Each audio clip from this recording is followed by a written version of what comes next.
This is Isaiah Cassidy. I'm Mark Quinn, and we're Private Party. And you're listening to the All Elite Podcast.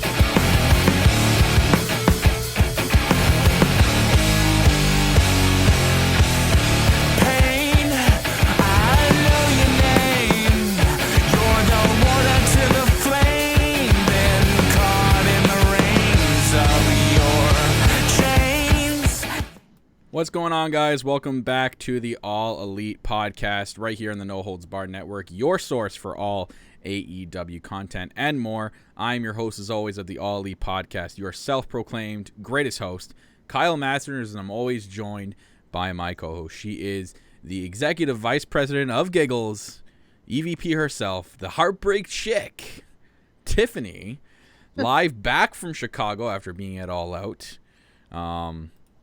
Crazy weekend. Sorry for the lateness of getting on the air live, guys. I swear, to this day, I think OBS and Skype hate each other. So it's almost like every other week we have to reset something, and we're just giving us trouble. But we're back. We're here. We're live in the air. We're good.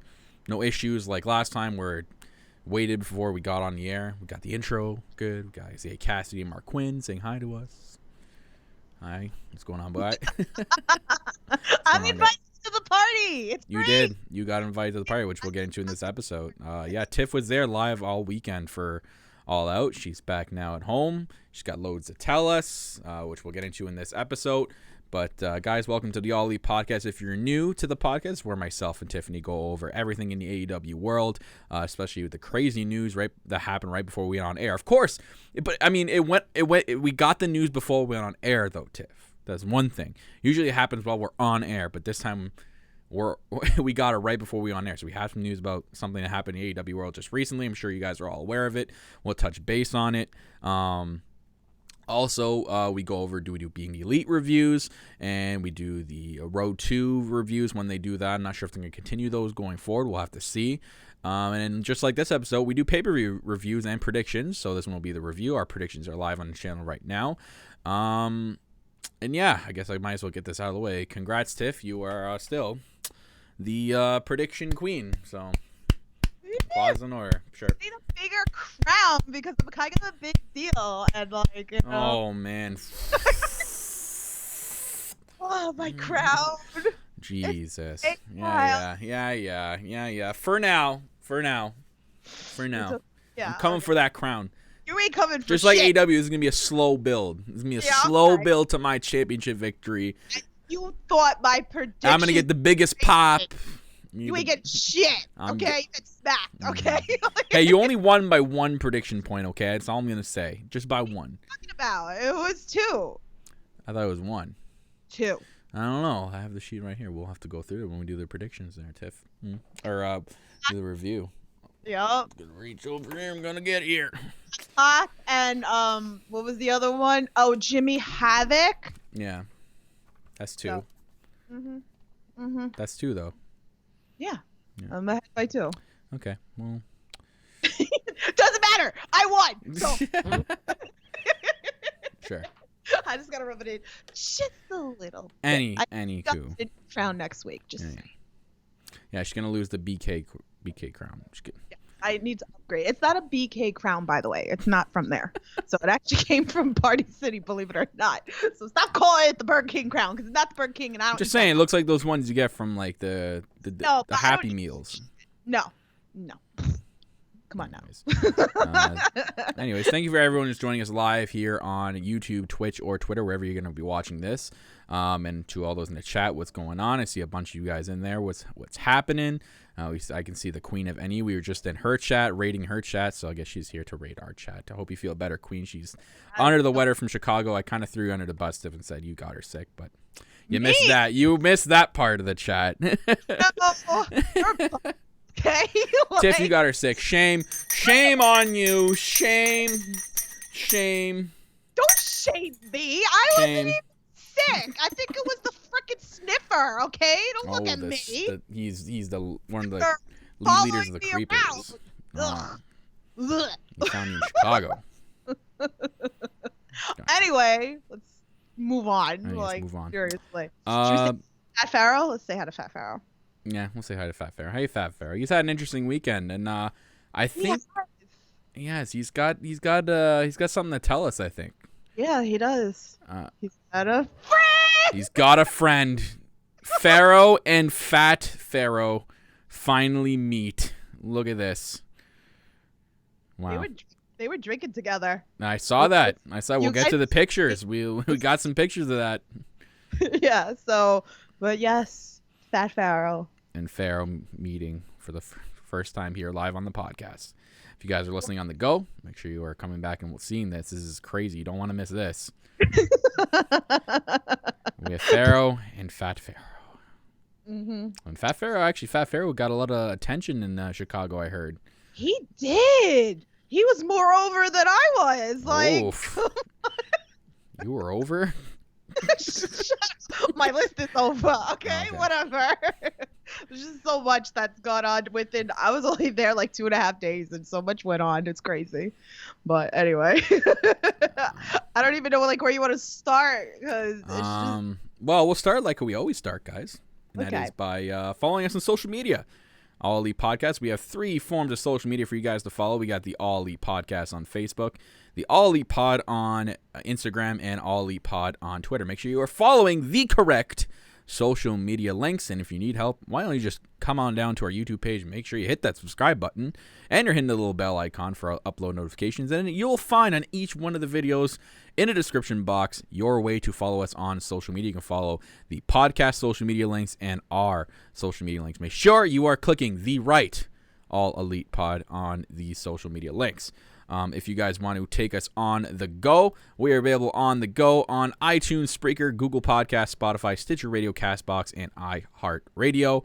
Everywhere you take your podcast in your pocket and on the go, you can listen and find the All Elite Podcast. And again, make sure you're clicking the right links and following us on there and dropping us a rating of 5 stars would be nice. Next, we have a t-shirt store. Make sure you go check out our t-shirt store, folks. Lots of cool looking t-shirts. Gonna be updated soon. Still waiting on the word from our boys at KayFabe Tees. But proceeds are still donated all towards Culture City.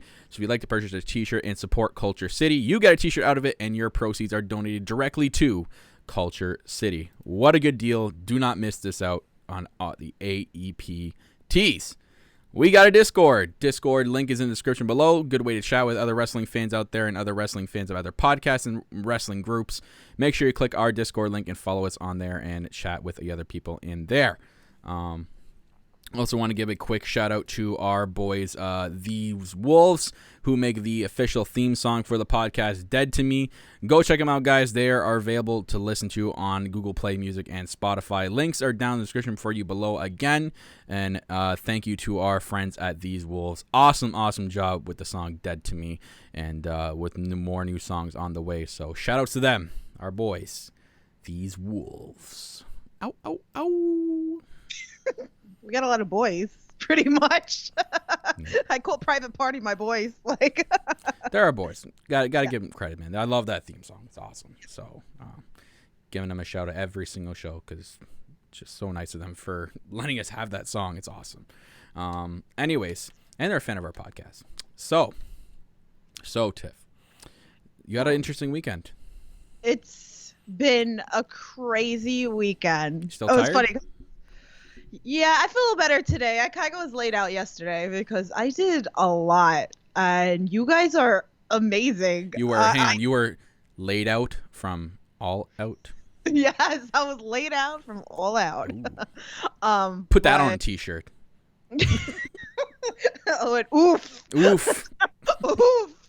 Oh my god. Like, it was, let me tell you this. It was hard because me and Kyle were messaging a little bit through the weekend, and it was just hard not to talk to Kyle about a lot of the I stuff. unfortunately was on vacay, chilling by the beach, sipping my pina colada, my nice long chair, enjoying the waves.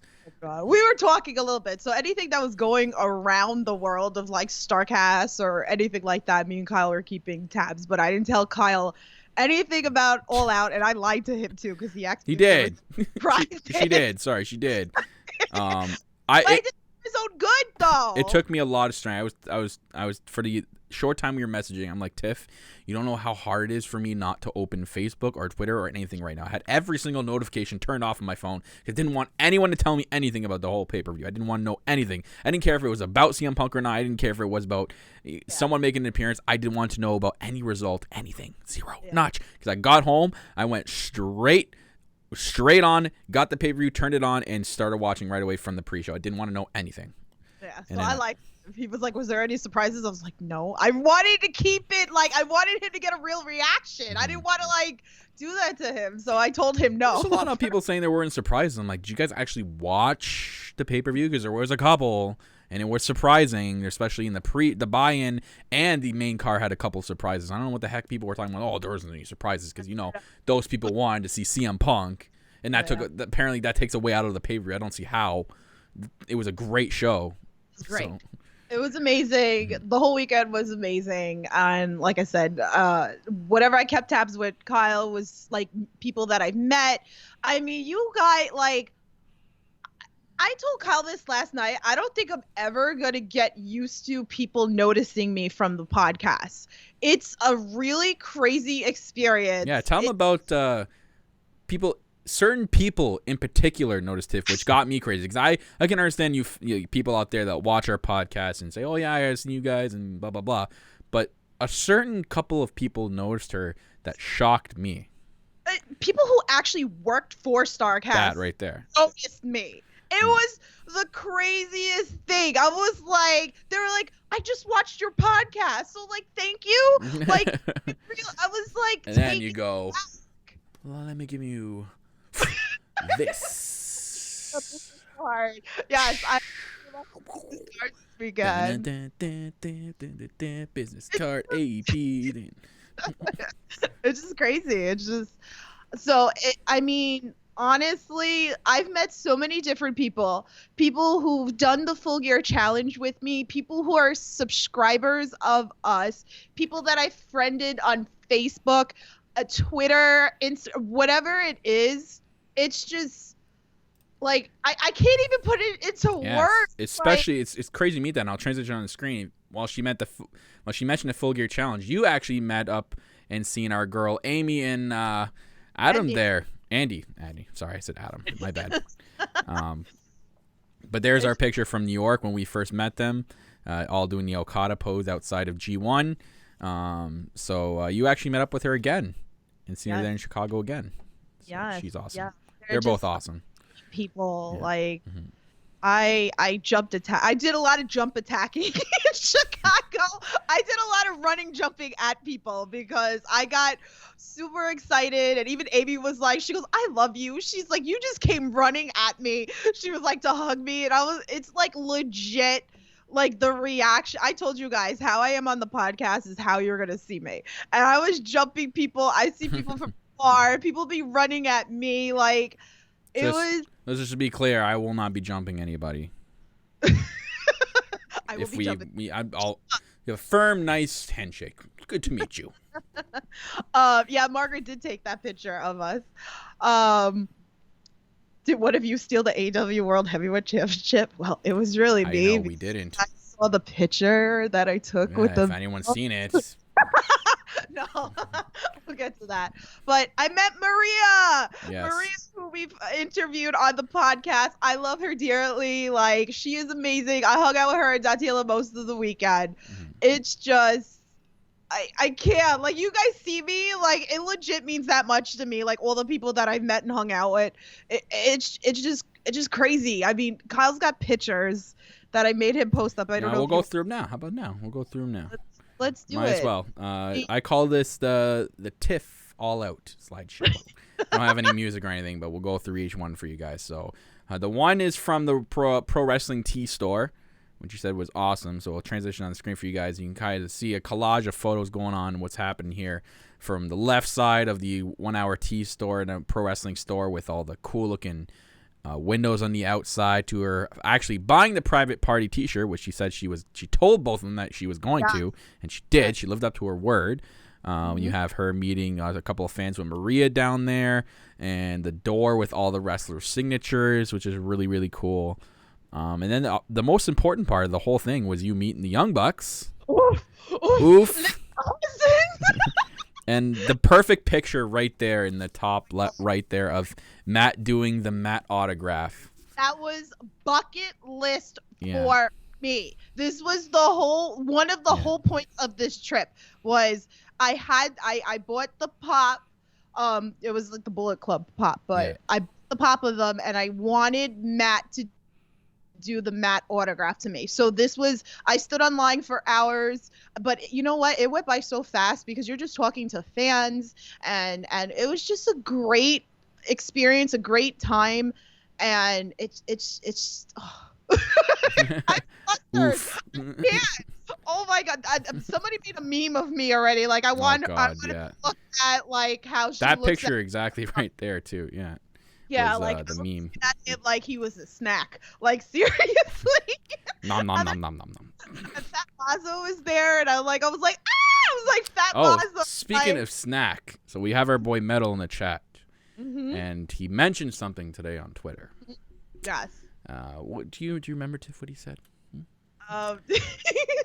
He said, "Wait, do you want me to get it?" I don't know if you want to get it. Or if you remember what he said, I should stop doing. I'm going to read exactly what he wrote. Breaking news that just came on my desk. Loves to Dream told Real Kyle Masters he is no longer allowed to take shots of maple syrup. I don't have any more information at this time. I'm trying to dig up more. We'll update when I have more info. So I have two things. One, Metal, how the hell do you know I take shots of maple syrup? Two, what do we got over here? Couple haters? Couple haters? That's right. I got a shot of maple syrup. For you guys listening on the go, you'll be able to hear my reaction. You can go back to YouTube and watch my reaction. I'm taking a shot of Canadian, pure Canadian, because I'm Canadian, maple syrup here on air live. Oh my God. Bottoms up.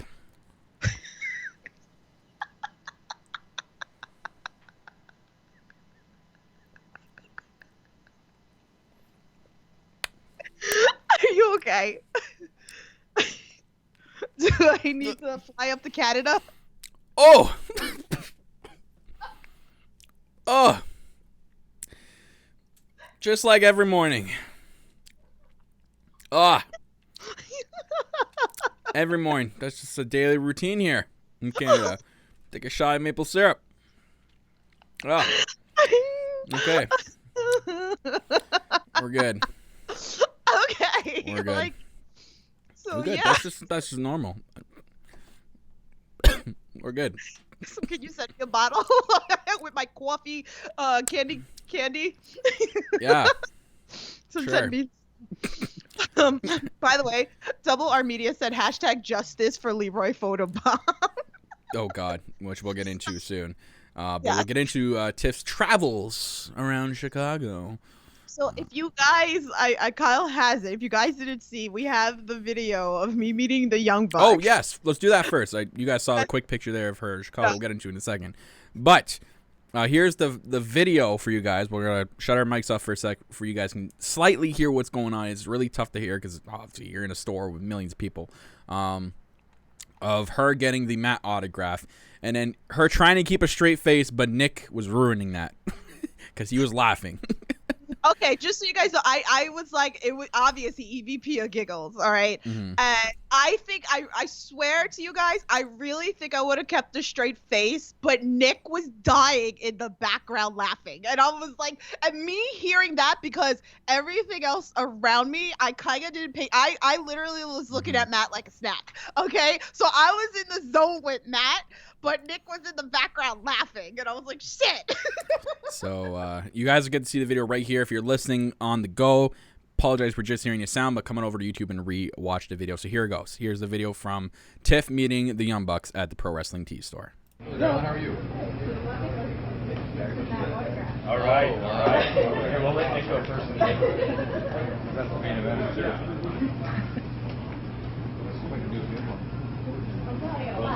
Well, no, we're gonna see if you can do soul. Oh, look at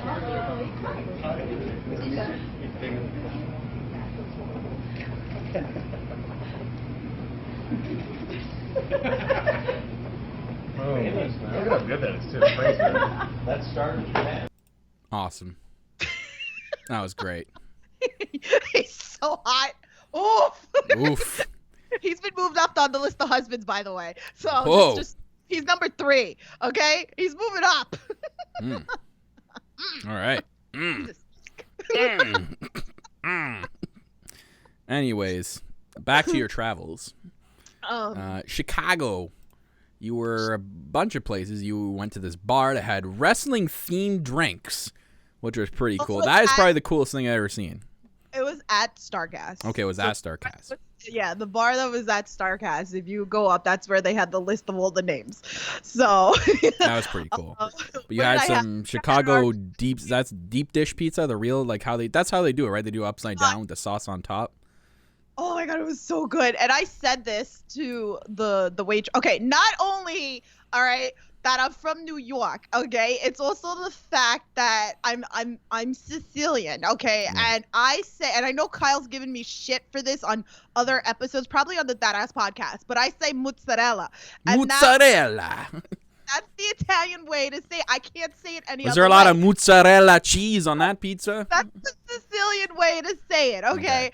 That's how it was raised. I can't say it any other way. That's the way I say it. So when we were sitting at the table to eat this pizza, the waitress came over and she was telling us we should get the split a pie pretty much, and we'll get more bang for our buck. And so I asked her because some places do different with pizza, and I was like, "Is it just mozzarella?" She goes, she looked at me like I had 6 heads, because she was like, "Well, it's got mozzarella," and I was like, "Okay." I was like, "I'm from New York." I was like, "And I'm Sicilian." I was like, "So you say mozzarella?" So it was really funny, but I told her, I was like, "I'm gonna be your biggest critic," because we were all from different states, and Maria's from Denmark, so I was like, I'm going to be your biggest critic here. So when she came out and she gave us the pizza and stuff, and then you see me, I'm picking it up with my hands, eating the pizza. And she's like, you cannot eat it like that. I'm like, I'm from New York, man. I was like, I'm from picking New York. the pizza.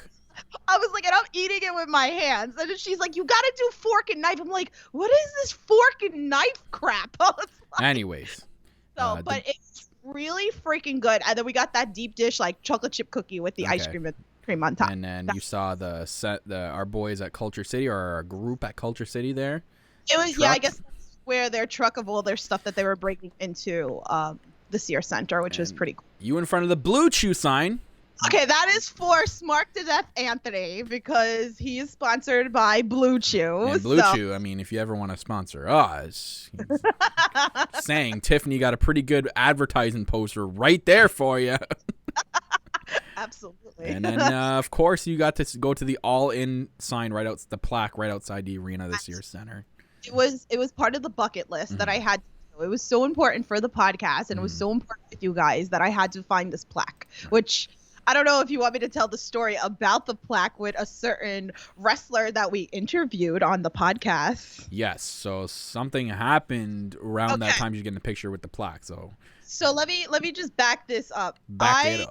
Back it up a little bit. So one of the main things was I wanted to meet Brandon Cutler. It was so huge for me to meet Brandon Cutler. But Brandon Cutler was doing meet and greets the same time as the Young Bucks at the Pro Wrestling Store. I was crushed because there was no way in hell I was going to make it back in time. So later that afternoon, I tweeted at him and I said that me and Maria wanted to meet him if he was going to be walking around in Starcast. And he answered me back and he told me that he wasn't going to be at Starcast the rest of the weekend. So I put a whole bunch of sad crying faces. Okay. When we went to the Sears Center, we got there really early, me and Datila, and I parked and I was like, I need to find this plaque. I was like, it's so important to me. As I start walking, all right, there's tape up against where you enter into the Sears Center, and I spotted Brandon Cutler with the drone. I was like, Brandon! At me. You were like the scene from A Night from the Roxbury. Emilio! But you were like, Brandon! I was like, ah! I literally freaking screamed. He waved to me. So, but like, I was like, okay, we're not going to go over the tape. So we started walking around because I'm like, okay, I got to find this plaque. At this point, I didn't see the plaque. So we're walking around because we were going to go to the pre-party. And then I was like, all right, let's walk back. I was like, maybe, we'll see. So I start walking back with Datila. We watching Brandon Cutler do the drone footage. Mm-hmm. It was crazy. He was outside. And then he's like flying it up by us, and then they flew past me. And I was like, I have to meet you. So I crossed the. She crossed the tape. Shame. You crossed the tape. It was funny because we met some other guys, and they're like, "Is that who?" They're like, "We know him." I'm like, "That's Brandon Cutler." They're like, "Yes," and I'm like, "Okay." So I freaking crossed the tape, and I was like, "I have to meet you." I was like, "I interviewed you." I was like, "I have to meet you." So he gave me a hug, and we took 2 pictures. He took one with the drone in his hand and one without. So, but and then he told me that I just saw. And then he tipped his hat like this. It was great. It was just, he's so awesome, but he only took a picture with me. So it's because we interviewed him, so he remembered me. Someone got the reference in the chat. Thank you very much for getting that. Thank you. Anywho, so that was pretty cool. You got a couple of selfies with him, which are actually right here in the next slide. Right in the left side there, you can see Cutler with his crazy faces in these pictures. And one, he included the drone in the picture as well, which is pretty cool. But you got to meet a lot of different wrestlers around Chicago. I can see Flip Gordon there. We got to meet Fat Massa finally to do the Young Bucks pose. He was really nice. You were telling me you ran into Scorpio Sky. Nice. You met the Best Friends. Yes. Killer Cross. And then your boys. Boys. You had the shirt to show them. They were happy about it. All right. The private party. Like Kyle said earlier that I was at the pro wrestling store. I bought the shirt. I tweeted the shirt. I tagged Private Party. I tagged Anthony Gangone, and I was like, okay, like I bought the shirt. I was like, hopefully I'm not on the shit list still. And I can be invited to the party. So even Anthony like retweeted, he said there's different invitations to the party. So I was like, I'm simple. I can be on the bottom tier and all I want is a hug. And I was like, that's all I want. I was like, I'm simple.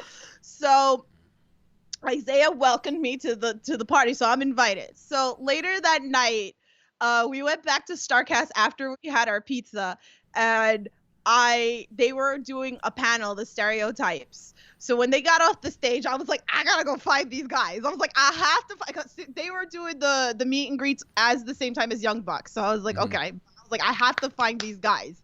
So obviously I was wearing the shirt. So I go outside with Maria and we're hanging out, we're talking, we're bullshitting, and then like I peek over and then I saw Isaiah. And I was like, okay. Isaiah spotted me, and I would start like running over to him, and he came over and gave me a hug. And I was like, I told you. I was like, I bought the Private Party shirt. And then he started asking me how the store was, whatever. So we started having a conversation. I'm like, we have to take a picture. Okay, so Quinn comes over, right? Because Isaiah calls him over. He comes over, he gives me this look. And I'm like, I cannot still be on the shit list for Anthony Gangone being the #1 husband. And then he's looking at my shirt, and then he like lifts like the bottom to make sure that it was the authentic shirt. That's the best. That's good. I'll applaud that. That's good. I mean, even Isaiah was like, stop it. Like, she bought it at the store, So I take a picture. Now, the funny thing is, never mind the fact that I threw Maria under the bus. I'm sorry, Maria. I love you. I threw her under the bus, and I was like, this is Maria. She does the outro of being the elite. Okay. I didn't notice that apparently somebody else that me and Kyle are very familiar with was photobombing my picture. Okay. Really closely here. To the right of, if you're looking at Tiff, to the left of her head, you can see there's a little face there in the background. That's our boy Leroy. Yeah. I didn't even notice. So the next day when I got up in the morning and I was in the hotel, I was actually messaging with Leroy and I was like, I'm at private party. I was like, I'm invited to the party. And he goes, yeah. He's like, he goes, check out. He's like, the second picture you sent me. And I'm like, huh? And like, I open up the phone and I'm like, I'm making it bigger. And Here, then I made it bigger for everybody. I was like, you asshole. I was like, you didn't tell me you were here. I was like, and you didn't stop. He goes, you're a jerk for not noticing me. And I'm like, oh, I swear, I felt so guilty the rest of the day. You could ask anybody. I felt so guilty. And he said that he didn't want to take away from private party. And I'm like, that's terrible because you're my friend and I would have jumped hugged you. Like, so, but luckily me and Leroy did get to meet up later. I scared the shit out of him actually while we were leaving the Sears Center because as I was waiting to get out of the parking lot, I saw him and I rolled down the window and I screamed, Leroy! Leroy Jenkins. So I was like, here's Leroy. I was like, this is the next big star, House of Glory. Yeah, so and then we met up in the airport the next day. So, but I feel really bad. I'm sorry. I still feel bad. That's okay. I mean, there's so much going on that weekend. It's crazy, right? Yeah. You did meet a lot of people there, a lot of fans and a lot of people that we've met through the podcast and the Twitter community. So I'll put it up on the screen. We'll give you guys some more context to who a couple of these people are. I'll wait for Tiff so she can see it, so she can give me more context than some people. You let me know when you can see it, Tiff, because obviously there's that YouTube delay. You let me see when you can see you taking a selfie. You can see it. Okay, so we'll start with the bottom left and work our way across. Bottom left or top left? I was gonna go top left. Okay, fine. Do top left. All right, so we're gonna go from top left. Okay, so that is Metal in the top left. All right, then we got Cat New Jersey girl, Jimmy Lloyd from GCW, ICW. He's so freaking awesome. Maria, Anna Marie. Then we'll go back to the bottom left. Tim, Amy, Datila, the other Tiffany, and Moose. Yeah, so Tiffany and Tiffany met. Yes. Tiff. Double Tiff. Tiff squared right there in that picture. I broke your husband's heart, Cuba girl. I'm sorry. But like I said, I got to hang out with him in the airport. So, but yeah, so you guys are absolutely amazing. And for all you guys, if you're gonna be there, at Washington, I'm gonna be there. Go find Kyle. Go for some drinks. How about that? I'll take some selfies, but I'm more about let's have some fun. No, you got to take some pictures, okay? I'll take pictures. Cause me and I'm bringing my boy No Cell Phil. It's his nickname. You guys can call him No Cell Phil. We're gonna get there. We're leaving really, really early. We plan to get there by early afternoon so we can do some sightseeing and stuff beforehand and just go around and do some stuff, whatever's happening around the city. So, yeah. So speaking of which, but me and Kyle are actually talking about going to Full Gear pay-per-view. So we're thinking about it. I actually messaged my friend. Actually didn't update you, Tiff. My friend is actually willing to go. No Cell Phil. So the AP meetup might actually be happening November for Full Gear. So yes. It's going. You can meet the full podcast in effect. And most likely probably going to do a live podcast from down there. Oh, by the way, Jimmy's in the chat. Hi, Jimmy. Hi. He's actually selling. He's got 2 tickets for the DC show. They're a little expensive for me. Otherwise, I would buy it and come down for the DC show with you. So, I don't know. I mean, they're good seats. So if you guys are interested, hit me up, and then I will message with Jimmy. So if you guys want tickets for the DC show. Yes, Full Gear Challenge. It's back in effect. Yes, Full Gear Challenge is back in effect. I am back to Full Gear Challenge. I started today with my ordering. I didn't officially start exercise diet-wise. I'm doing that tomorrow because I'm going to work tomorrow. I'm going to the gym right after. So all that's starting for me tomorrow. I ordered some off Amazon. They're called, what are they called? Meal prep dishes, like the glass ones.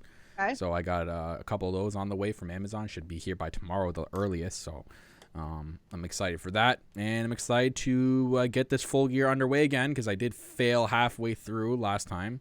I just stopped. It was actually WrestleMania ruined it for me.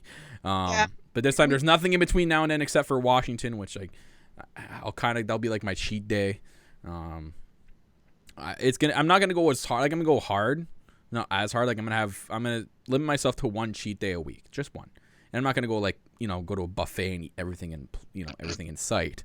I mean, I'll have like a sugary snack or, like a little tiny bag of chips or something. You know what I mean? Anyways, it's all about portioning and water, guys. Like, and you add your exercise in there, obviously you're going to see more results quicker. But it's really all about your diet. Yeah. And portioning. You don't have to cut food all out, all in general. You just cut out like the bad stuff and portion your sizes. That's all it is. So, anywho, so that's basically your tale of Chicago. I mean, I have a couple pictures here. I'll put them on the screen of Pharaoh's little adventure in Chicago. He had some drinks. He got a little rowdy, put a little cowboy hat on. Mm-hmm. And him having drinks with his new best friend, Pharaoh. Yeah, they were little party animals sitting at the bar, man. Like, look at that. It was crazy. a good time. Yeah. It was a good time, the whole trip. I would definitely do again, and I've been actually debating about saving up for All Out next year. So, but I know the next goal really is me and Kyle to go to something together. So we're going to try. Tickets go on sale Friday, correct? Correct. Okay, so me and Kylie are going to try to get tickets and be together for full gear. All right. Anywho, we're about 36 minutes in. We probably should get to the review. That's what everyone's looking for and ready for, the main event here. Do it. Before we get to it, I do want to announce the winners. Yes. Of the contest. So, I had 16, you said. Sorry, 16 submissions. So I had to add some people last minute. I meant to do a whole live drawing, but I had it all ready on my laptop, so I here just hit shuffle and sent messages to the people. It was actually one of the late submissions that won today's contest, surprisingly. And I'm like, of course you won. I got beef with this guy. No, I don't have beef with you. But congratulations to all who entered, and it was really tough. As for the Jon Moxley and Kenny Omega match, I gave everyone full points for that Moxley thing, to be fair. So everyone that ended up picking it, even if you picked Jon Moxley, you still got full points for the whole match. So I added the full points in there and then converted everything. The winner today won by tiebreaker off one tiebreaker. One tiebreaker point. It was insane. So I'm going to switch on screen for you guys. Congratulations to Kenny's podcast.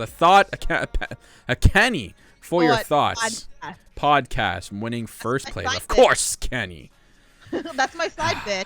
I'm on the he's on the list of side bitches. Base Doctor, I was rooting for you, just letting you know. But you came in second place, and at Dej Kirkby came in third place. So first place, Kenny, you will receive a t-shirt of your choosing from ProWrestlingTees.com for the AEP store, or for the All Elite podcast, or All Elite Wrestling store, sorry. Or coincidentally, you can choose a t-shirt from our store if you want. And then those proceeds get donated to Culture City. So we'll become in contact with you, Kenny, soon, probably right after this podcast. Also, to the winner, or the second and third place winners, you are getting automatic entries into the Full Gear one. I'll be doing a Full Gear contest. You two are automatically entered into the Pick'em contest. So I will keep your names aside, and you two will get the automatic entries already. And I'm going to do the same style, guys. I'm going to set out a tweet. I'm going to pick 20 random names of people who liked and retweeted to give you guys the Pick'em contest. If I, excuse me, what? No, I'm saying congratulations. Okay. You're starting somewhere. I am. Just because you're queen again and you're continuing your reign. Okay, here it is. Yeah. Might as well, because we're getting into the review. What do you think, Pharaoh? Okay. Hang up. So we'll start with the review, and again, like I said, great pay-per-view. Great pay-per-view. A lot of good matches. I thought this was... Obviously, people are going to compare this to to Double or Nothing. Double or Nothing and All Out, for me, were pretty close. I thought All Out was the better wrestling show in terms of wrestling in the ring.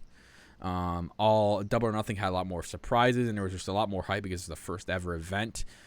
Being now All Out, we're a couple events deep. I thought it was a really good wrestling show. Out of all the events they held so far, really good wrestling. A lot of crazy stuff, a couple of surprises. And I thought it was a solid card. I gave it a really solid 7.5 out of 10. Still not their greatest show yet. I'm still waiting for this spectacular, which I think they know that they're going to wait for something as big as when they can sell out or get close to a sellout of a football stadium. We're going to get the big show. But I thought this was good, though. And there's a lot of crazy spots, which we'll get into throughout.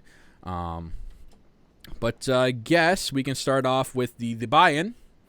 And we'll start off with the Casino Battle Royale. Yeah. And the Women's Casino Battle Royale, which is really cool. Interesting match, that's for sure, Tiff. It had its moments. Yeah. I think I loved the one at Double or Nothing a little more. Yes, I agree with you in that sense. Mm-hmm. There was some interesting surprises. Tennille Dashwood was probably the craziest surprise of all. I know you probably popped. I did. I heard from people there that was the loudest pop for that match was when Tennille Dashwood got announced. Yeah, it was great. You know, it's funny, and I was saying this in Queen's chat that I'm from New York, so I expect a different reaction. And I go to indie shows and I go to all this other stuff, and the reactions are different. I was a little disappointed with just in general the overall with it. I felt like the crowd was dead with a lot. I know when someone I was in love with, I was jumping up and down screaming for. So, who was one of your favorites in this battle royale? I was shocked B. Priestley was there because I thought I was told that she wasn't going to be there. Yeah. So Margaret texted me during it. She goes, I thought, she wasn't going to be there, but I had a feeling she was going to be there. How could you not? Britt Baker, I think, had a good showing. Her and Nyla Rose were probably the most dominant out of the entire match. Yeah. I loved Priscilla Kelly. I love her. Love her look. I love what she's about. Love that she's married to Darby. I'm hoping that's a big in that she's going to be in AEW sometime in the future. I don't know what her contract situation is for where she is. So we'll see what happens with her. But I was a big fan of Priscilla Kelly. A couple of people in there I didn't recognize at all. Yeah, same here. But Penelope Ford finally got to show off some talent. I love Penelope Ford. I've seen her in the ring many times. She's absolutely amazing. I think one person that we needed to see more of to know what she's about, which we didn't get a lot because they made a big deal about it because they had it in the video, was Teal Piper. Yeah. I think we need to see a little bit more out of Teal Piper. Hopefully that this is a good sign. Maybe she's going to be all elite. So we'll see. What was I going to say? I just went blank. Oh, there was another thing that I really thought Aja Kong was going to be in this. Yeah, that was... I was kind of really disappointed. Where was she? Because we got Awesome Kong. As soon as I seen Awesome Kong, I'm okay, for sure we're going to see Aja. She's going to be in the next group or something like that. And we didn't. I don't know if maybe she was busy, prior commitments, and she couldn't make it. I was just going to say, somebody said it in the chat, Teal Piper did sign with WOW Wrestling. Oh, I meant to say that. So eventually. Yeah. Teal was in and out because it was her first match, first ever match. Yeah. But I feel like some people, it was in it very quick, too quick. Yeah. And we didn't see enough showcase, but I get it. Not everybody signed to AEW or they're signed somewhere else, and this was a one-time deal. But I would have liked to see a little bit more, I think. There's also with the whole Joker card with Mercedes Martinez, which was crazy, but a lot of people felt that it would have been crazier if it was Tennille Dashwood in that spot because Mercedes really didn't do much and she got eliminated. So it was why did you even put her at 21? Why wasn't 21 Britt Baker? It was a big pop though. For that, It was such a big pop for her. But I think Tennille Dashwood might have been even as big because really it was a week or two ago that it was announced that she's full-time Impact, and a lot of people I don't think knew she was going to be there. So. Yeah.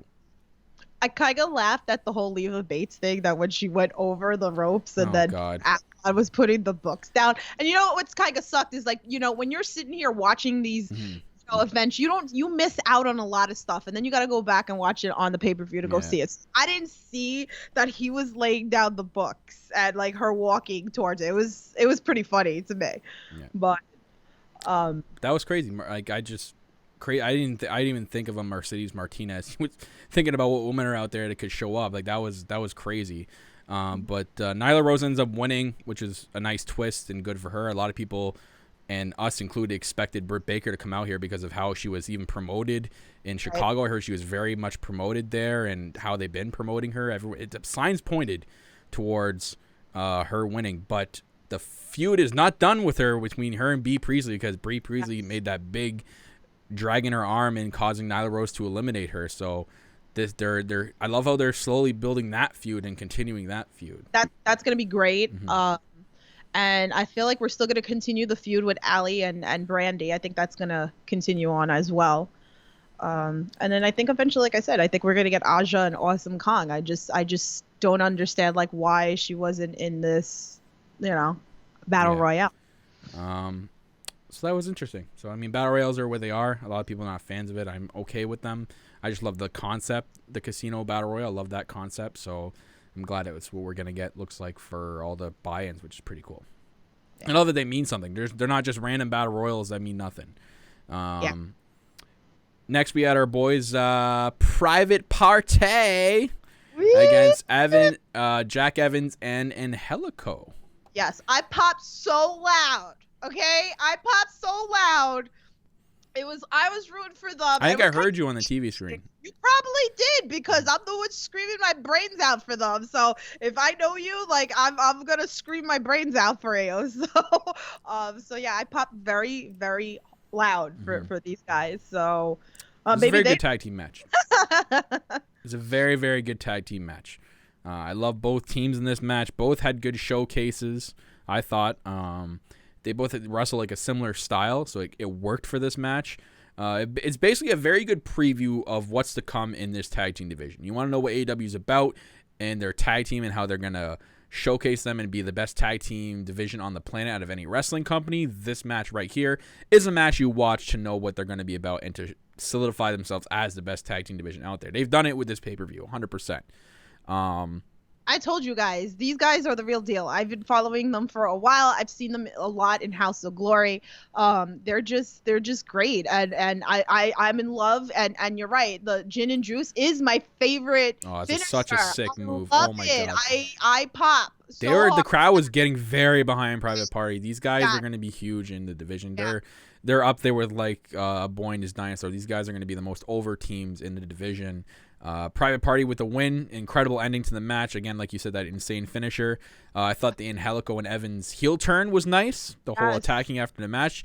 It basically is a good way to make an identity in the division. You know, you're not just going to be that generic tag team that's just there and put together, and no one knows really much about you. It's good to make an identity that you're the sore losers, and because you put it all on the line and you don't get the win. They're just like, you see it in their entrance when they're like walking and doing the Bernie almost every time, and they're just non-lackadaisy, just they're that almost that lazy team, but can put it on in the ring. So I'm glad they have like that identity now as like a heel team. It was cool. Yeah. I don't think you saw it in the arena. There was you had to watch it out. There was a vignette for a guy named Wardlow. Yeah, it was on. Don't know much about this guy. That at the time when I went to look at his Twitter followers, he only had 1,400. So this is definitely a guy like out of like somewhere deep in the independent scene that no one knows that they sought out. You just seen that the vignette, this huge guy just tackling these goons and beating up these goons in a parking lot, and he's got that like mistress with him, and he kind of reminds me of like the figure of like an Eli Drake or an EC3. Like he's big, but he's also very agile and can move around. Like he's bulky, but he's a mover. He's not just going to be that generic I'm a big wrestler and go at 2 miles an hour all match. Right. So I'm interested to see what they go with this guy. So this is what we've been talking about this podcast forever.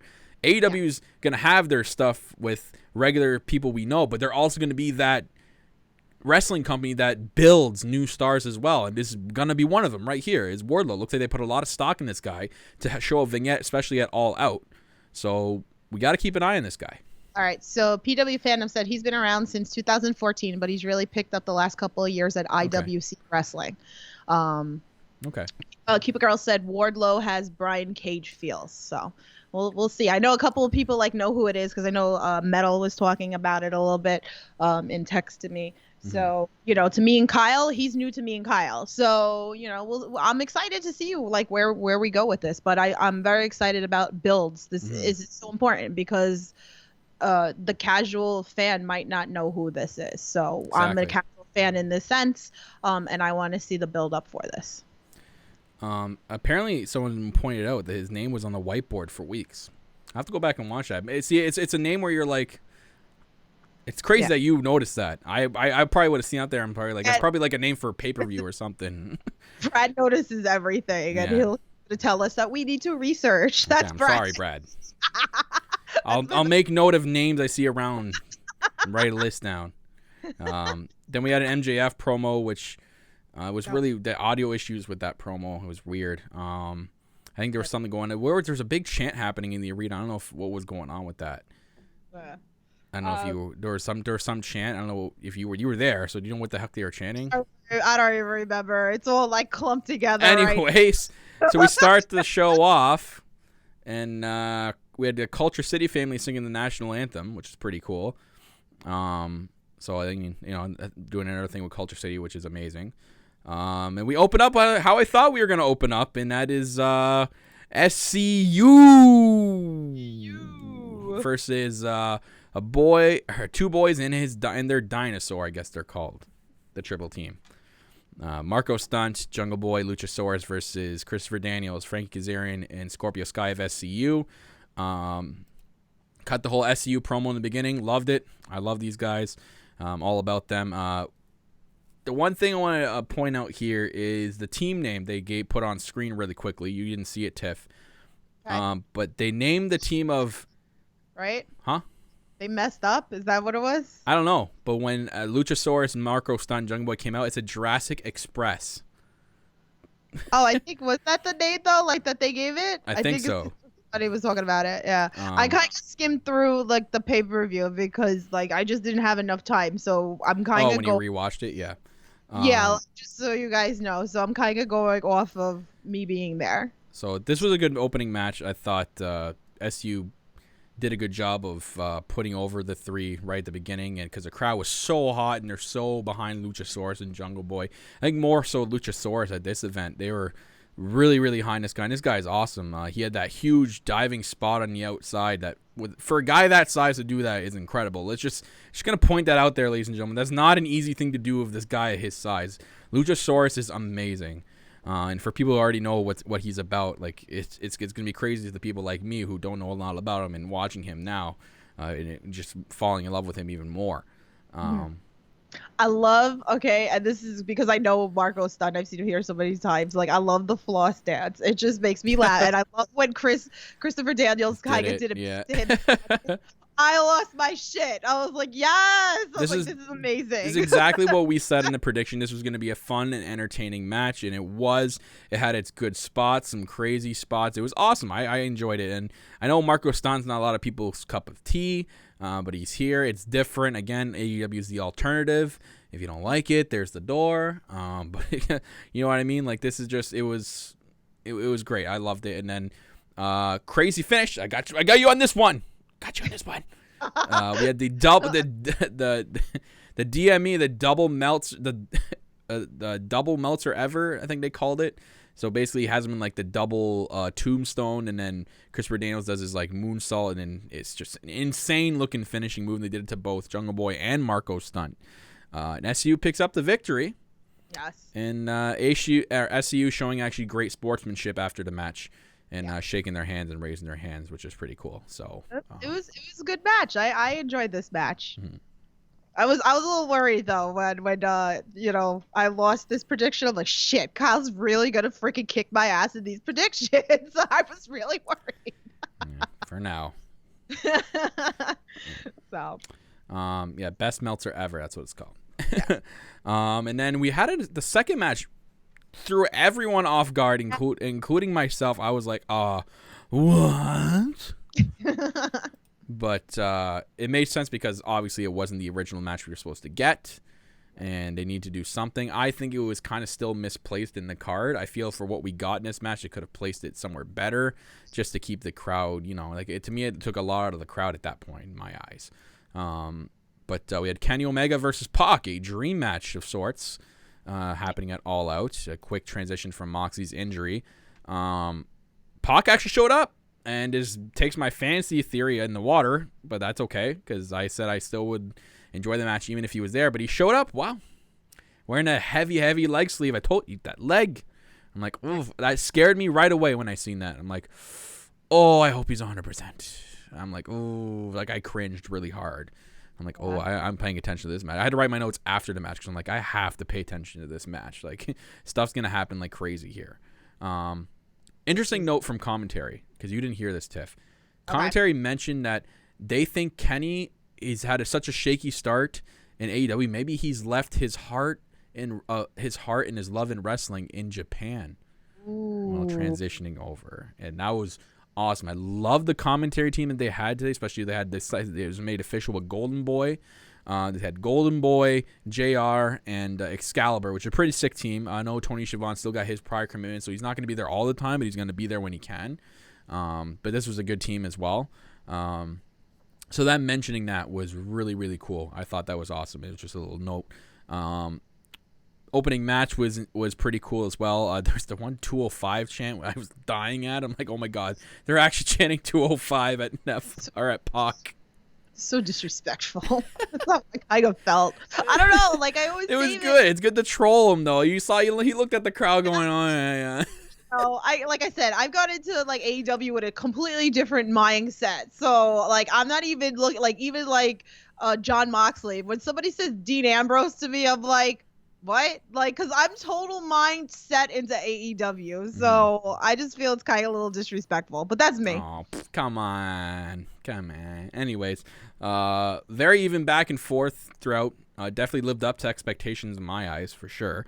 A couple of outside dives that were really scary. Yeah. The one with Omega, and especially Omega hitting the rails, and I thought he was hurt, but he got up right away, and he kind of said, "Okay, I'm okay, I'm good." And then Pac's like ankle going through between the rails, like it was just. I hope they noted backstage with this whole railing thing, because it happened a lot throughout the night that the rails I felt were way too close to ringside for what they were doing and had planned in this pay-per-view. I feel like there wasn't enough space between the ring and the post. Even when there's enough space at other places, I always worry, especially if I'm front row. It's scary. Like, it kind of looked like Pac was kind of winding out near the end too. I don't know if he was ready for that long of a match, especially this type of match this soon. I could see it definitely affected him. A lot of people say that no, it was just part of him selling. I can kind of see that he was getting winded a little bit at the end there more than Kenny. Then all of a sudden, Pac hits the brutalizer, which is what that submission move is called, and he gets the win.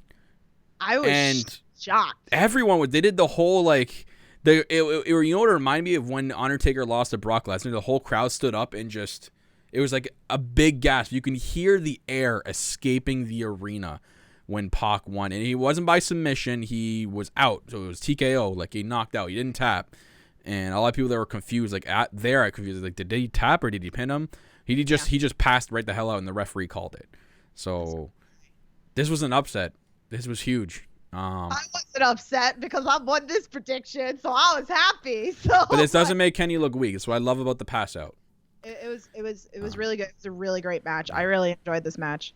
Commentary even. Oh, yeah. Go ahead. No, I had said this at the prediction channel that the prediction show that this was a match we needed. That we didn't know we needed it, but we needed it. It's different. It's a crazy outcome. Like it's something you don't expect, right? Everyone was like, "Oh yeah, Kenny's gonna win." But commentary even commentary made notes about how Kenny was making mistakes throughout the whole match that he doesn't usually make. Like there were times where he should have capitalized and it got the best of him. So this plays into like maybe his heart's not fully into it right now and he's not being the Kenny that he usually is. So I love that they keep mentioning this on commentary. And now he's going into AEW on TNT with a 1-2 record. Mm-hmm. So he has his loss to Chris Jericho at Double or Nothing. He's got his loss now to Pac, and then he won against Shima at Fight for the Fallen. So going in with a 1-2 record is not good. Yeah. Not looking good for Kenny. He's going to have to build his way back up.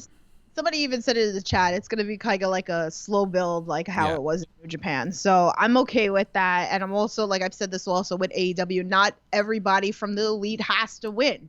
You know? Okay, that's what it's proving right now. Like Kenny Omega, who is supposed to be the best wrestler in the world, is going to the first TV taping with a 1-2 record. Right. A non-winning record. So this shows a lot for how AEW is, turning away those haters, and it's just like it's only going to be the elite win everything. T-shirt company, blah blah blah. Give me 1 second, but you keep going. Okay. Well then, while Tiffany comes back, we're going to get into the very next match. I love the transition of this, going from the Kenny and Pac match. I was curious to see what they were going to do right after this match after taking a lot out of the crowd. They go right into the Cracker Barrel Clash, which is Darby Allin, Joey Janela, and Jimmy Havoc. I love the transition to go into that to keep the crowd going and keep the crowd upbeat, because right now after that, you feel you're gonna die, but then you're given this match and you're like, okay, now we gotta keep watching. But this match, like, my instant reaction near the end, and I texted Tiff, and when she comes back, she'll know. My instant reaction was like, what the hell did I just watch? Like, what was it? This was a straight up, I can call it a regular match. It's a straight up hardcore match. This was nuts. And Tiffany's back, and now she knows. Yeah, your headphones are a little crazy there. Yeah, see that. In your left ear. There you go. We'll wait for Tiff, because I have to mention this to her. Okay, go ahead. I was saying that as soon as I was done watching this match, the Cracker Barrel Clash, I was like, what the hell did I just watch? What was that? This was such a great match, though. But hardcore match, great hardcore match. You have to put the word hardcore, because I don't know if this is a match. This is just, let's see who can outdo the other with stunts. Yeah, this was good. I enjoyed this match. They're even like right in the beginning with Havoc being taped, and then they shoved thumbtacks into his mouth and taped his mouth shut. Like, just craziness after craziness in this. And there was like a cool spot here where actually Janela hit the Emerald Fusion on Darby on the edge of the apron. I'm like, ooh, they hit that on the hardest part of the ring, because all commentators say throughout, every single event. And then Havoc with the paper cuts. Oh man, that made me cringe a lot as well. Yet it's funny, he's doing it with a laminated paper, and it's got just a basic AEW logo on it. But it was interesting because he grabbed it and he grabbed a staple. I'm like, what does it say on the paper? I was like trying to make, like, what does it say? And I thought he was going to staple it to Joey Janela's back or something. But we didn't get, that was the case. Then Janela does something like really nuts. He does a flipping powerbomb Canadian Destroyer type thing over the ropes and onto the table set up on the outside, which was dangerously set up as well. I didn't like how the table couldn't even fit in the outside. But that was done, and I don't know how Darby even walked after that. Darby is like a human demolition dummy. I don't know how. He just gets up and he's fine. Like, put me back in the car. Let's go. He's young. He's like, that probably helps too, but he's a little beast. There was even the one where Janela just did a backflip onto the outside. And he landed straight on the mat, and my God, probably knocked the complete wind out of him. Are you dead? Like, seriously. And then we got a chant of "We want barrels," which, sure enough, we got barrels. The biggest spot, which we'll talk about right away, Darby Allin with the coffin drop onto the steel steps of all things. Yeah. Oh, I was like, oh my God, he's dead. Like, this is the craziest spot I've ever seen. Like, he's dead. No. Havoc ends up giving the acid rainmaker into the Cracker Barrel and picks up the victory. And my Lord, ECF&W at his best here. This was nuts. I mean, the biscuits, that's food abuse. He threw biscuits. Food abuse. How dare you? The skateboard with the thumbtacks. And I mean, did you talk about the Janela with the flip when Havoc like stapled him and then he tossed them and then he went back and into landed on the the chair and he just posing. Like, monkey flip, like, oh my God, like this shit was hilarious. And I'm like, and then his face, like Joey Janela's face, and like again, like Darby and Joey Janela are like my boys. Like, I love them. Like they've been here in New York so many times, but like Janela's crazy. I just. This is a crazy match. I was at the end. My mouth was dropping. Like, what did I just watch? Like, what was that? Yeah. I expected craziness, but they definitely they made my jaw drop. I want to see more matches like this. This was really entertaining. We are. If these guys are in AEW, we're sure to have these guys doing this forever. And then we had we'll move on. Move on though. Yeah, because I know put the thing going a lot longer. We had the Dark Order versus the Best Friends. Creepers. The Creepers. Winner gets first round bye in the AEW Championship Tag Team Championship tournament. This was an interesting match. Maybe might have been kind of my least favorite of the night, though. Tiff, though. Tiff. Oh. How do you feel? How do you feel about being so close to the creepers without your spray that weekend? You were without your spray. Oh my God, the damn creepers! But I know I'm gonna like jump all the way ahead, but like Orange Cassidy saved the day. Yes, thanks for ruining it. Oh, ruining it! Like we're not know. talking about everything that's going on. Like everybody's seen it, so stop. So we had an early Okada hug, which was my prediction how the match was gonna end, but we didn't get it. Stu Grayson will be a 6 singles wrestler, I think. One thing I want to take away from the match. I think eventually in the future he'd be a really sweet singles wrestler. I can see a lot of potential in him. Slowish start to the match, but it kind of picked up. Creepers attack Chuck Taylor on the outside. Dark Order hits the fatality for the win, and Dark Order are on to the first round bye. Both kind of got that. Both got that pick right. They needed that, but I popped so loud for Orange Cassidy when they tried to steal Chuck Beretta in like a. It was kind of reminiscent of the Dick Druids from last year, and then the lights go out, and I'm like, I wasn't thinking anything else. I was just like, oh, this is like Dark Order. They always turn the lights out and then they disappear. That's what I was thinking.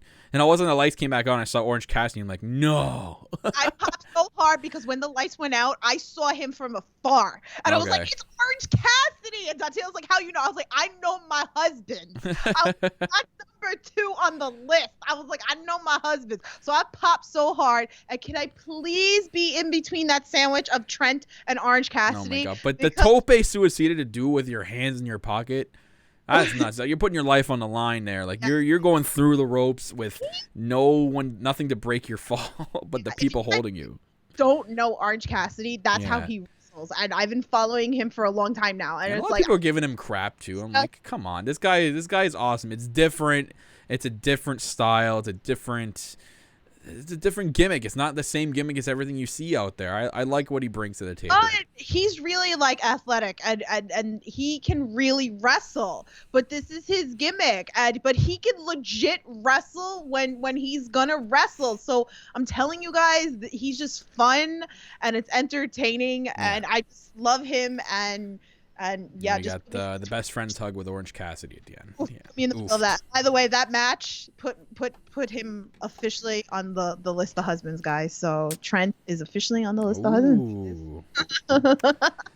Next, we had a match I was looking forward to. We had Riho versus Hikaru Shida. So looking forward to this match. I see my girl Shida. Love her. She's on my list of wives, I guess you can say. I'm not sure what her number is. I guess I got to figure out my list of wives, and I'll get it out on the show sometime. But this is interesting. It was announced. We knew about the rumor going into it, and then it was announced by Justin Roberts at the beginning that the winner would face Nyla Rose for the AEW Women's Championship on that day. I'm going to see on Washington D.C. That's why I was hoping for Shida to win, but I guess not, because Rio ends up picking up the victory. But finally getting some Joshi wrestling here. I was pumped, especially a one-on-one. Good back and forth match. It was good. Crowd completely dead during this match. That's why I didn't like, and I heard from reports there that a lot of people were, especially from Queen Tellings, that a lot of people were disrespectful towards them and weren't giving them the time of day. I know it's not all your cup of tea, but this is what AEW is going to be about, so you're going to have to try to get used to it. I thought it was a good back and forth match, and I paid attention. Not one of them were not letting the other get the momentum. Like, they were starting to build momentum, but each one of them found a way to stop, which I loved about a match. And that's like the Joshi style. Furia moves, near finishes, and then Rio does it again. Like, just finds a way to almost do it in the same style. First to Nyla Rose, and then now doing it to Hikaru Shida. Man, like, Rio is just finding ways to pick up victories against people she shouldn't be winning against.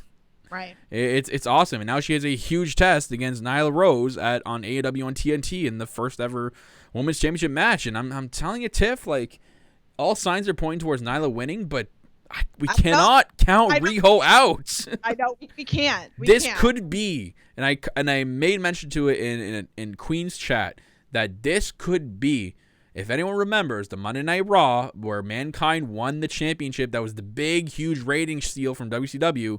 Riho winning against, of all people, Nyla Rose could be the big rating steal from that night to get people to go, oh shit, like, Riho just won the first ever women's championship, like a Joshi wrestler, and and a girl like that wasn't supposed to win against Nyla Jax. I think they can do something with this, and I have a feeling that we're gonna get some hype behind this. We're gonna get some road twos, I think, and we're gonna get a background story on Riho. I feel like we're gonna get an official signing of Riho very soon. Something's going to happen with this. I don't think the obvious pick of Nyla Rose is going to happen. I'd be okay with it because obviously she's one of the first women signed. But you know what I mean? We can't count Riho out. Yeah. But the stare down that we got with Nyla Rose and Riho at the end, like, so, I mean, I'm pumped. I'm ready. I mean, I'm not going to doubt them at all. Mm-hmm. You know, I'm all in. I'm all in. So. You all in? All in. In. We got into my favorite match of the entire card, and one I was looking for. Before you even go into this, because I don't know if this was on air, and I was talking about this in Queen's chat before, but Earl came out and some fan was heckling the shit out of him. Oh yeah, you were telling me about this. Yeah, Earl was like on the ropes, like yelling at him. The fan was going off the wall, and like it literally made the crowd crazy. And then at the end, like Earl gave the finger to the fan. I was laughing. I was like, awesome. wow. I was like, you guys are something else. There's always that one fan that has to be an asshole, that has to ruin everything. You know, Yeah. Why can't you have some fun? And why you gotta fucking heckle like poor Earl? Like. It was like a childhood, like, you know, he's like childhood to me. So, anyway. Anyways, yes. My favorite match of the night, Cody versus Shawn Spears with Tully Blanchard. Everyone was wondering who the heck Cody was going to pick for his corner. This match definitely lived up to expectations, like I said. Shawn Spears' entrance was awesome. He was the first one. He was sitting on the exact shit. This is the best. I love this. They don't mess with our intelligence. They freaking keep everything legit here. Shawn Spears was sitting on the exact chair that he used on Cody Rhodes. The whole dent was in it, and he brought it to the ring. There's still dry blood on it. Like, this was... I don't know if anyone took note of that. Like, this is just... I love what they're doing in this company when they bring authenticity in, and they don't mess with our intelligence with shit like this. And his entrance is sweet. I love his new theme song, by the way. Love Shawn Spears' theme song. I guess someone tweet at him when it's going to be made available. It's going to be made available very quick. I can't wait to download it. And Tully Blanchard coming out after, and then him with the... You couldn't see it, but he had crazy eye contacts, Tiff. Like, big white giant eye contacts. This was awesome. And even Cody Rhodes' Star Trek-themed entrance. Poor Pharaoh. This... I'm like, come on. Poor Pharaoh, regular Pharaoh, not Fat Pharaoh, regular Pharaoh. He got so scared. I'm sure you've seen it, Tiff, but when Cody made his entrance and the pyro went out, you should have seen it. When the pyro went off in the tunnel, you couldn't see it. When he was in the tunnel, Pharaoh turned right around. It went right and tried to leave, and his tail was between his legs. Oh, man, I felt so bad for that dog. I'm like, wait till Cody gets to the ring to do pyro, man. Like, why do it right there when Pharaoh is right there? I felt so bad, but it was a cool entrance as well. They got down to the ramp to choose who in the ref. Earl Hebner was right there, like, no, you can only bring one person. And he chooses MJF. And instantly going through my head, it was like, oh my God, what Tiff brought up about the turn and stuff. I'm like, oh, it might happen. I'm like, it's too soon. But anyways, Brought that up. Yeah. One thing that they did finally at this point, which I didn't know why they didn't do around the night, I think they're just playing around with it. There was the end, each nameplate had the records next to it. You didn't see this yet, but the records were on the nameplates. They're AEW wrestling records. So they did it really quick, but it was really, really fast and sudden. I hope they're working on that. I love that. I hope they put their records in their nameplates from now on going forward, because wins and losses do matter in AEW. So I love the fact that they're doing that. So yeah, Cody chooses MJF. And this was a sweet match. This is the best storytelling match ever, because it was a storytelling that made this match great. And right off the bat, like, Cody didn't waste time. Instantly just suicide dives right onto Shawn Spears. They make their way into the crowd. They're fighting all over the crowd. Like, this was very, very intense. You could feel the intensity, and you could feel the anger Cody Rhodes had for wanting the revenge on Shawn Spears for that headshot. Very, very unreal start to this match. Yeah. And they almost fought up near you. Like, they were close. Yeah. I was like, oh, come this way. But they went the other way. Queen had a better shot than I did. I think she got like the perfect picture. Nice. The Cody. Perfect picture, eh? So yeah, unreal start, back and forth matchup. Crowd was really hyped for it. We had that belt spot with Cody and Earl Hebner, which is pretty crazy. So Shawn Spears is going to use Cody's belt, and then you can see Tully taking off his belt in the background, and he did the whole Eddie Guerrero thing where he threw the belt to go get it, and then he grabs Tully's belt and then starts whipping Cody. And if you guys want to see, Cody posted it today of his fallout from All Out. Like he was banged up. You cannot say wrestling is fake. Okay, I hate when people say that. I hate when people say that. But no. Yeah, he's pretty banged up. You can see him there. That's he's definitely gonna be feeling that for a couple weeks. But anyways, there was the fireman's carry throw to Cody. Like Shawn Spears just threw him like fireman's carry style onto the ramp. That's probably what that big bruise on his arm was from. That was a really cool spot. There was the MJF spot with Tully Blanchard, which was hilarious.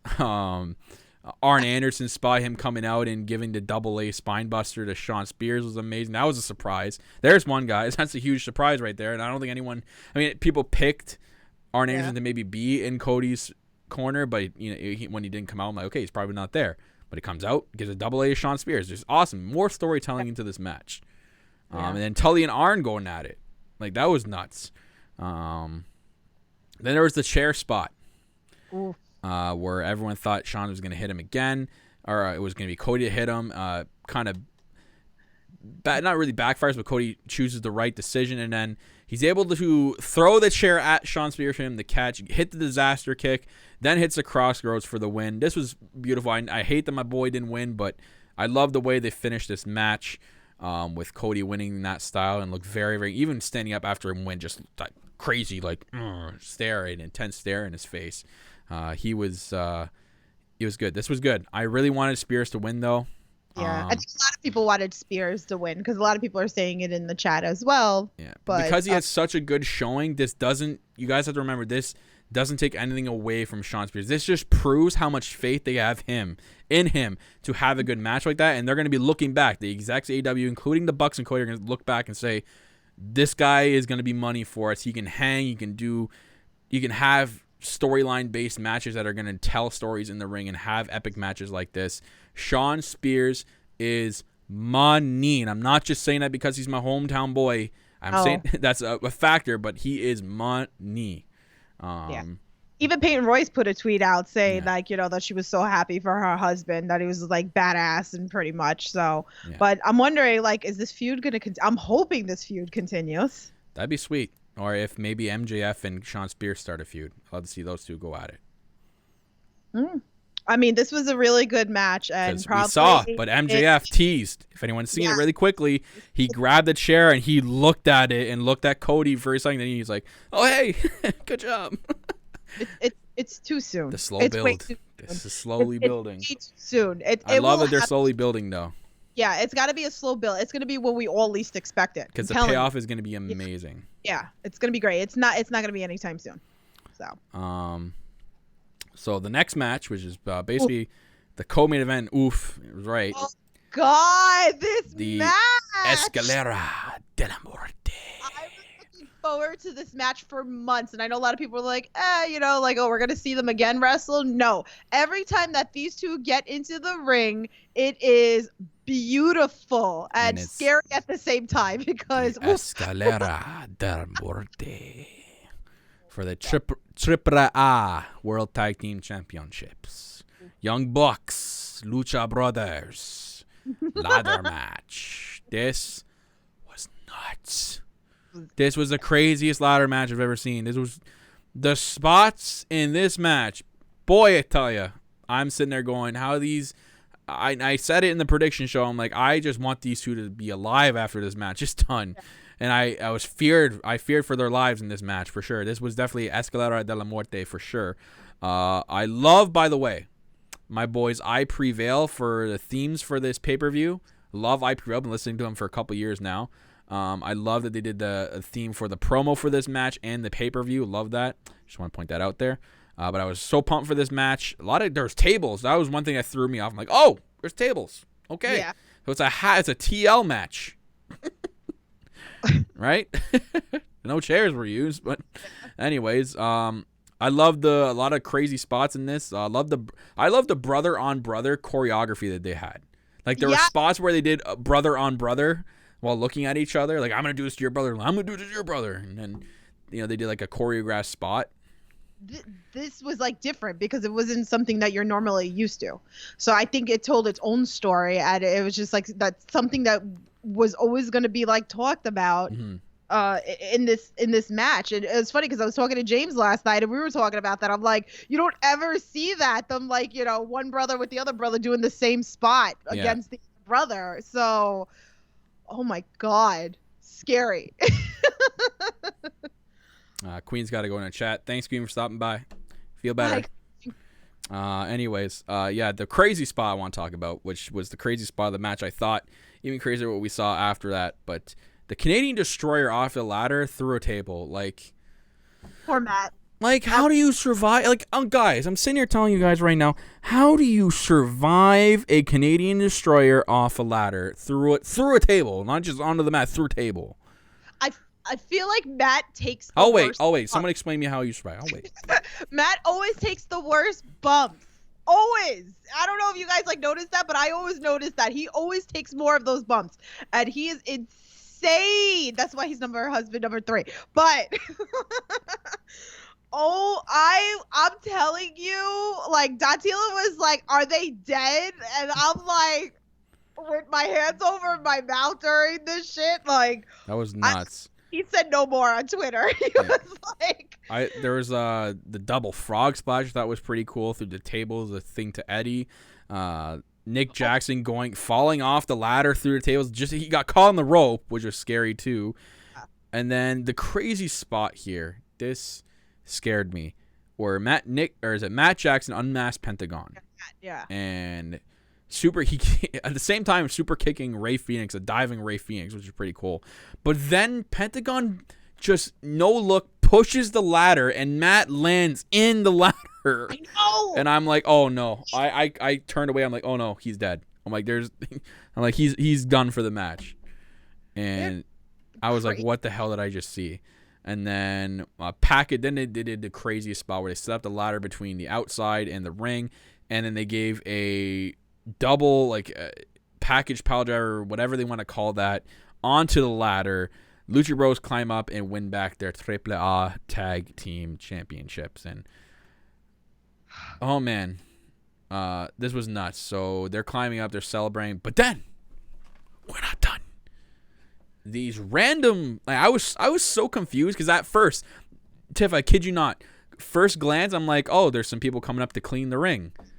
But I'm like, okay, what? I'm like, okay. I'm like, wait, why are they wearing black hoodies? I knew off the and bat. they got in, and I'm like, okay, they're wearing the typical, what's it called? What's that movie called? Purge style, almost mask. And I'm like, oh my god, this is not LAX, is it? And I'm like, this is gonna be LAX. And I'm like, well, in my head, while they're beating up on the brothers and stuff, I'm going, oh, what if this is not? What if it's another tag team that no one knows? I'm like, small fantasy thought, I was like, oh my god, what if this is the Revival? I'm like, this would have been crazy.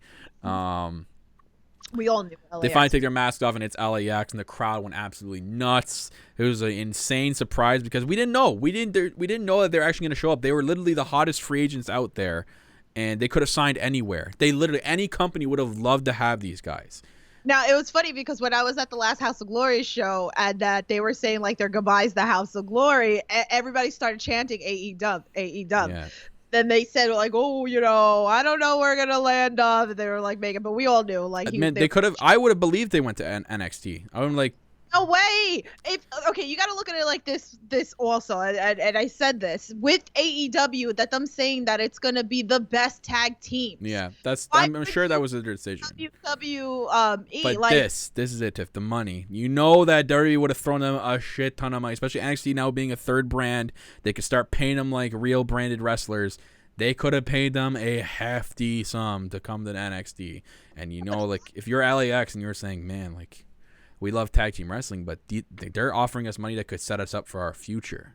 But LAX has faced like all these guys, like a whole bunch of these guys before in the past. Young Bucks, Private Party. I mean, like, so like, why wouldn't you go where a lot of your... so has the club, but they chose to stay for 5 years. Well, I'm just saying. But... that's a big mistake for them. They already lost the titles. So, anyways, Anywho, we'll move on to the main event. Okay, let's go. This was a crazy match, so good for Lucha Bros for retaining their titles. It was awesome. The main event, the AEW World Championship, what everyone was looking forward to. Hangman Adam Page versus Chris Jericho. This definitely lived up to expectations. And Hangman, speaking of living up, lived up to his word and pulled some crazy cowboy shit. He came in on a horse. I was going nuts, and if you guys don't know, we have something special for you. Unofficially, Hunter Horse Helmsley is all elite.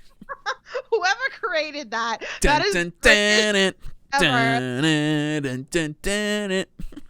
Yeah. Oh my god. Oh, someone asked Tony about LAX, and he said they're Santana and Ortiz, not LAX. Oh, interesting. See? Interesting. So, Anywho, but this is funny. the horse is all elite. But whoever made that, hilarious, by the way. Hilarious. But him coming in on a horse was really cool. Some cowboy shit. Boy, shit. Chris Jericho coming out, crowd singing his theme song. I heard it on the playback. That was pretty cool. I love that. I think it's just going to keep getting more. And I love to hear a football stadium sing his theme song. That would be my ultimate goal. Aubrey Edwards, is now the first ever, they made note of it on commentary, is the first ever official female to ref a main event championship fight in wrestling. So huge implications for her to do that. So that's pretty cool. I love that. Good start to the match. Good back and forth matchup. A lot of people weren't giving this match I've seen on Twitter as much credit as I think it is. And I think people should give credit to Jericho especially. The age difference was the craziest thing in here. I think, was it Jericho was like 42 or something like that, or is he 48? And Hangman Page is 40 or 28. There's like a 20-year difference between the two. And Jericho could still go, like he can still keep up. Like, I think people should give more credit to Jericho in this match than he should. I loved him playing to the crowd throughout the whole match. It was fantastic. The guy is he's proving that he's the GOAT. He's the GOAT. He's awesome. A lot of cool, interesting spots in this match. There's the shooting star press off the apron into the code breaker spot on the outside, which is really cool. It was very quick. You had to watch it. So like Hangman Page on the outside ring apron, he does like a shooting star press, and Jericho's already on the outside and gives him a quick code breaker, which is a cool spot. The whole thing with Jericho with the ring bell and him ringing it, ding ding ding. Like, he's so funny. I love Jericho's in-ring work. It's so good. The crowd was pretty split throughout, though, from what I heard with the chants. I couldn't believe Jericho's pace, though, throughout the match. He kept pace, and he's truly showing why he's the GOAT in wrestling, and he can still go, and rightfully so, winning the championship belt and proving that he's the champion. He's a good champion. A lot of people were the haters were driving me nuts, Tiff, because they were like comparing it to like, oh, this is people complaining about WWE putting it on veterans, and now look what AEW does. I'm like, you don't get what they're doing here. They're going into TNT, and they want to have people, like, especially the casuals and people, to get their eyes on TNT. Why not get a household name like Jericho as their world champion to start getting people into it? You're not going to get Hangman Page. You're going to go, who the hell is Hangman Page? You got to get the casual fan over. We've been saying this for the longest. This is the best way to get the casual fan over. And you have these names. And I disagree that Jericho is old and beat down like some of the champions that WWE likes to put the title on, who actually don't show up. At least Jericho shows up.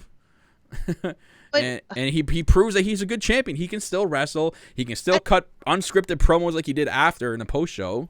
His promos are gold. Yeah, this is why he's perfect. Yeah, and it's perfect for if you want to build the next babyface to win it in an epic showdown with Chris Jericho of all people. Like, this was cool for Adam Page, but it wasn't his time. It was not his time. No, I don't know. Like, he's not. I feel Hangman Page is a beast. He's one to be reckoning with.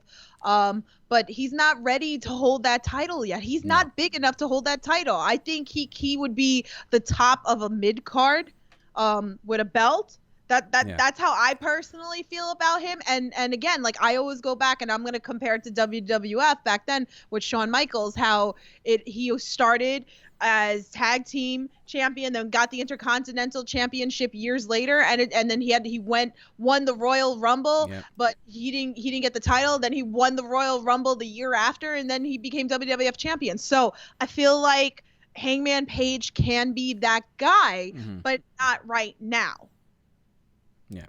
So it's great. I just love how Jericho, someone just pointed in chat, I love how he is a brat. He adapts to what he can do, and I love that he makes it work, and it's working right now. So to anyone that's hating on it, he's doing great. This is the perfect way to go into AEW on TNT, which is, I'm translating on the screen for you guys, 1 month away. We're going to be AEW. I cannot wait. We're so damn close to having the television show kick off, to have AEW weekly. We're getting this damn show weekly for 2 hours a week. I cannot wait for this. And I'm going to be at the first taping. I cannot wait for AEW on TNT to go forward here. Guys, get excited. Get excited for AEW, especially get excited for our podcast. We're going to be covering and keep you guys up to date weekly on AEP, on what's going on. And get on board, because this is going to be a hell of a ride. And we're already going into the first announced pay-per-view after AEW on TNT, which is, I'll put it on the screen, Full Gear. Interesting name. Full Gear. Live on pay-per-view on November 9th, Saturday, November 9th. Looks like they're sticking with the Saturday format as well. 8 p.m. Eastern time. So 8 to 11, I presume, which is interesting as well. I thought they would start at 7, but I guess they're going to stick with the format of 7 p.m. buy-in and then 8 to 11 p.m. pay-per-view, which is fine with me, at the Royal Farms Arena in Baltimore. Yes. So we're going to try. Basically the same distance as me traveling to Washington. So interesting name, Full Gear, with the whole Full Gear challenge thing. I expect Hangman Page to pick that back up again, and we're going to see some advertisements with that. But as you've seen on Twitter with us, if you already seen it, we're picking up back on the Full Gear challenge. Our boy, Andy, getting started with that and getting everyone's attention with that. So thank you to him. I gave him a funny, I tweeted him the picture of, or I tagged him in the picture of me ordering the meal prep bowls. I'm like, Andy would be proud of me. Yeah. Anywho, so yeah, that's our predictions. I thought it was solid. I give it a good 7.5 out of 10, I think, for me. Tiff won the predictions. Yay. Cool. Whatever. Sorry, I'm just sour grapes. Yeah. Don't be salty. Just, you need a soda. Any other shot of maple syrup or something. I don't know. So I know we're going like really later than we want to. So I know some people wanted to call in. I know we have a little bit of news and a little bit of being the elite. So I don't know. We're already in hour 32. I don't want to make this long. All right. So why don't we just go into being the elite? Maybe we'll take 1 or 2 phone calls, and then we'll just go over the quick little news that we have, right? All I have is Jericho losing the belt, to be honest. I don't have anything else. Okay, well, I have something about Kali Ray that she left. Yeah, so. But anyway, we went to being the elite. Yeah, I was being elite this week.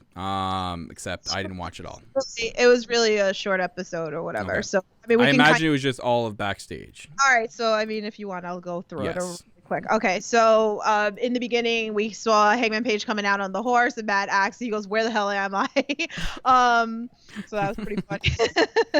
So then we got into a little bit with Matt and Nick, and that they talked about that it's rough. It's been a rough few days with coming to like Chicago, and that they were gonna do some meet and greets. Which, if you look very closely, I posted the pictures. I was a glimpse. It was very fast, but I was in the being the elite. She's there.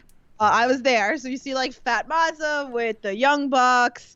And then they talked about how Thanksgiving Eve that they're going to be in Chicago celebrating every week. So we're going to have our Wednesday night show there.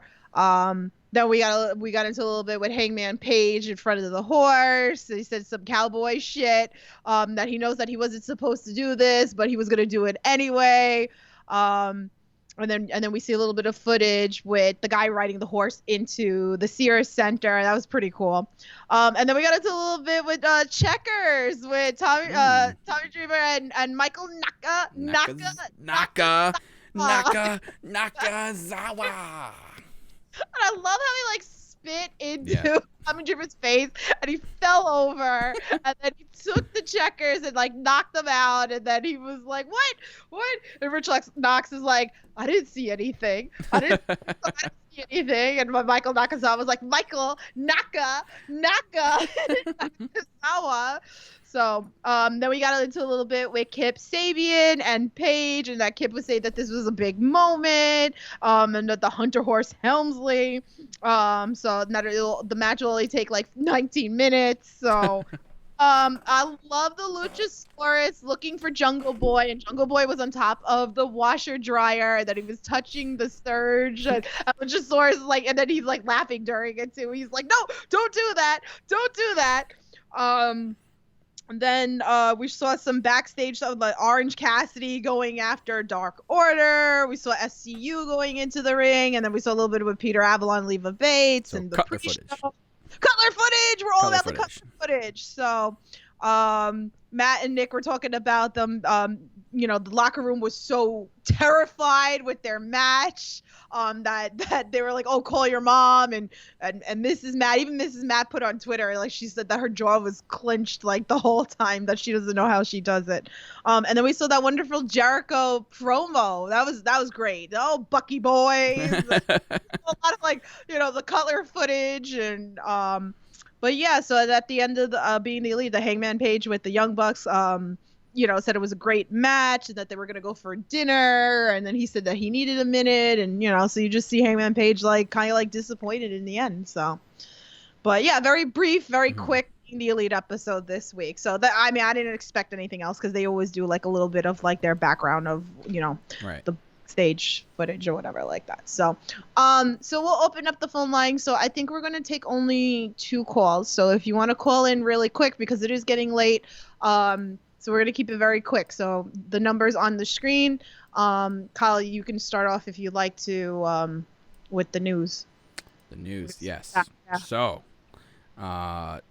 just an hour before we went on the podcast, Chris Jericho appears to have had that gorgeous belt stolen from him. This is a police report from the Tallahassee PD. The victim reported that the theft of his championship wrestling belt while he was eating inside a Longhorn steakhouse. The victim stated that he arrived at the Millionaire Club airport terminal and placed the belt inside his rented limousine. The limo driver shuttled the victim to Longhorn for dinner. The victim remained at Longhorn while the limo driver returned to the airport. The victim had taken the wrong luggage from the airport, and the driver took it back to the terminal. Yes. Welcome to the Oli Podcast. Hi, Tiffany. Hi, Datila. Hi, Datila. Hi, Kyle. Oh, well, I just got a hi, Kyle. Oh, okay. Okay. Hi, Kyle. Thank you. Hi. You're welcome. So, Kyle, how do you feel that Tiffany beat you?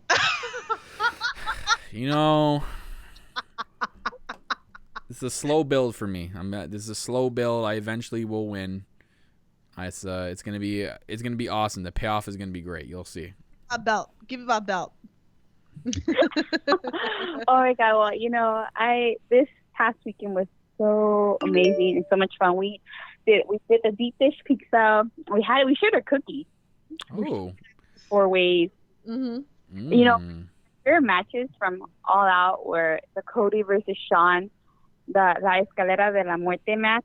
Oh, you say it so nice. I like that. Oh, well, because I speak Spanish. I know. Yeah. I love it. She saved the day. Spanish, so I say it properly. Escalera de la Muerte. Yes. Ooh, I like that. A lot of flair. Oh, thanks. I actually have a video of when they did the Canadian tour on the table. Oh. God, my heart was pounding during that match. She was freaking out the entire time during the match. She goes, "Are they okay? Are they dead? Are they dead? Oh my God, I think they're dead." Yeah. Like the entire match, Kyle. I would have been sucking into my chair. I would have been like, I can't watch this anymore. I can't. It would have been nuts. I would be going nuts. Yes. Oh my God. My heart was pounding. I was telling Tiffany, I think you gotta go check on Matt. Yes, I was ready to give mouth to mouth. I don't think Mrs. Matt would approve, but I was ready. No. I was ready and willing to go. Yes, she was. I had to fan her a few times throughout the show. Oh, good. Orange Cassidy, Matt, woof. Oof. He knew it was Orange Cassidy before the lights turned on. I'm See? like, how do you know him? I know my husbands. Come on now. Like Yes. Oh my God. And then my other favorite match was Hangman versus Jericho. Oh my God. That match was good. I missed the Darby Allin match. I missed that match. Oh, no. no, she got up Go and went to to the the bathroom. I went to the Oh, bathroom. it must have been a long line. It was a good match, though. No, actually, Yeah. wrestling events where the men's line is insanely long and the women's bathroom you can go in like really quick. It's great. Yes. It was that quick. Like I got up and I went. It was like in and out, in and out. Yep. Oh my God. Hmm. But she was right. The men's line was long. I don't know what you guys are doing in there. Seriously. It was a lot. It was Taking our sweet time, yes, so. But did you enjoy yourself there, Tatila? Huh? Did you enjoy yourself at least? Yes, I did. Thank you so much, Tiffany, for inviting me. And Aw. told us to do it next year, but like I said, Power Morphicon comes once every 2 years, and unfortunately, next year it's on Labor Day weekend. That's okay. I have to pick wrestling or Power Rangers. I get it. Unfortunately. But it was a good time. So, we but had a good time. It was. Datila It saw me was. throw It poor was. Maria under the bus a bunch of times, and we met a lot of cool people. Like it was Yes. it was a good time. So I mean, I suggest that everybody does this at least once. Especially if you do Starcast and All Out, that they're going to do All Out every year going forward. So I guess that's going to be their WrestleMania. This is something that I recommend that everybody should do. Speaking of being thrown under the bus, Tiffany threw me under the bus by making me. The three of us were in line, and it was Tiffany, me, and Maria. But then Tiffany moved behind me, made me go first, and I was so nervous because like I didn't know what to say to the young bucks. Tiffany. I'm a new fan. It's like I'm like, oh my God, what do I say? And like I showed them this little book that I made of Snapfish and Google, and they actually really liked it. Oh. I took it off Google, and I made it like a little 5x7 book. That's cool. And they signed it, and they really, really appreciate it. But yeah, she's under the bus. I should have told Matthew's on her list of husbands. Next time she's gonna. I would have done that instantly. I'd be like, "This husband's right here." I'm surprised nobody threw me under the bus that way. It's okay. People threw me under under the bus different ways, but I'm quick to throw everybody under the bus in a good way, not a bad way, a good way. So I was so nervous and freaking out because I was like, what if I forget my name? I didn't know what to say. I honestly did not know what to say to the young bucks. But they're just the young bucks are just she made humble me people. go first. Yeah, She made me go first. Because I wanted the Matt autograph, and I knew Maria was going to take the longest out of the three of us. So, because I knew that they were going to talk to her. So, and I wanted to have the Matt autograph photo, on camera. So, but yeah, I threw her on the bus. But we had a great time. We I don't know how we slept. Did. So. Oh, and then Flip Gordon photobombed my selfie. I didn't even know until after. They had it at the pre-party that they had like little tablets so you could go up and take a picture or whatever. So like I went to go get a drink, and when I came back, she's like, Flip Gordon photobombed my pic. I'm like, what? So she was in the picture that he just like walked up behind her and like took the picture with her. But Flip Gordon, I was telling Kyle last night, I was like, Flip Gordon recognized me. He remembered me. So it's really cool to when the wrestlers start recognizing you. And I saw Scorpio Sky was talking to Anna Marie, and I know they're really good friends. And I'm like, that's so cool. I was like, I hope one day like I could just like chill with some of these like wrestlers. Maybe I don't know, private parties and I'm invited to the party. Flip. I met 2/3 of SoCal Uncensored. Yes, she did. I met 2/3 of them. That's I didn't get to meet for Daniel, so fuck. Next time. But maybe next time. All right, well, I'm going to go so that Cupid Girl can call in. All right? Sounds good. Okay. Calling. All right. Thanks for having me on the show, you guys. Absolutely. All right, then. Bye. Bye. Bye. Bye. Oops. Uh-oh. Wrong thing. Okay, there we go. Anyways, so when the driver picked up the victim from the restaurant, the belt was missing. Responding officers searched the limo and airport for the belt without success. On-call CID was consulted and forensics responded to the scene. Victim, Christopher Jericho Irving. Ooh. Yeah, so it's official. Damn. That sucks. So the other news and to the people who stole, the guy who stole it, like, shame on you. Yes. Like, really? Like, shame on you. God knows how much that belt was. I hope they find security footage and they find you. I'm just saying.